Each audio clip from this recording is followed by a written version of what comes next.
I'm Ann Manu with Manipal Dubai TV, reporting from Sharjah International Book Fair. Today we have with us Haugh, an Irish chef and culinary expert. So my first question for you is, you've worked at prestigious restaurants in London and Paris, and you've even launched a restaurant with Gordon Ramsay. So how did those experiences shape the way you, the approach you've taken in running your own restaurant, Myrtle? This is a great question. So when I first started off cooking, it was a different world. People were not, they didn't always choose to be chefs. They had no other choice. So there was a lot of anger, there was a lot of emotions, the irony that women are called emotional, but I only worked with very emotional men. But what I learned, I think, was how to do things correctly, but also how not to do things. And I used to watch and say nothing, but wait for the day that I would have my business. I really believe in encouragement, educating your staff, empowering your staff, so that when you're not there, they do the right thing because it's the right thing to do, not because they're afraid. I run my kitchen on education, on knowledge, not fear. Now, in your book, what aspects of Irish cooking were most important for you to highlight? It was very difficult because people don't even really know that Irish cuisine exists. But for me, when I was creating the book, I wanted to share recipes that I genuinely cook.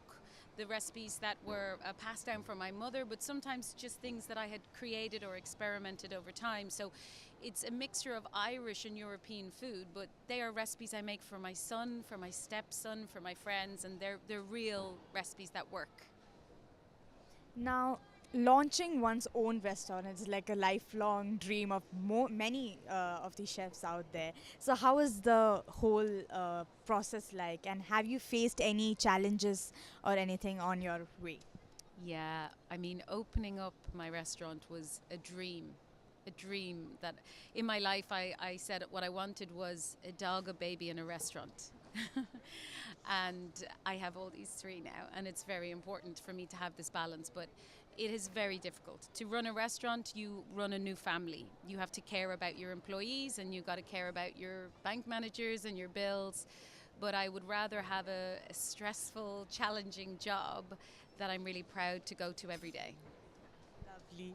Now, Irish cuisine has a very rich and unique heritage, and it's slowly globally, being recognized. So, how do you see it evolving, and what role do you hope Myrtle plays in highlighting and celebrating the Irish cuisine?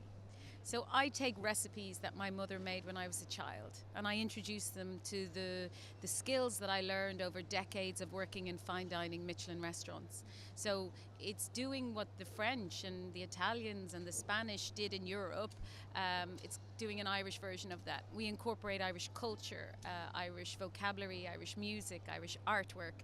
It's a real experience of Ireland, but in a way that is subtle. It's lovely. I'm so proud of it. Thank you for joining us. For more in depth interviews and literary discussions, please make sure to subscribe Mahe Dubai TV.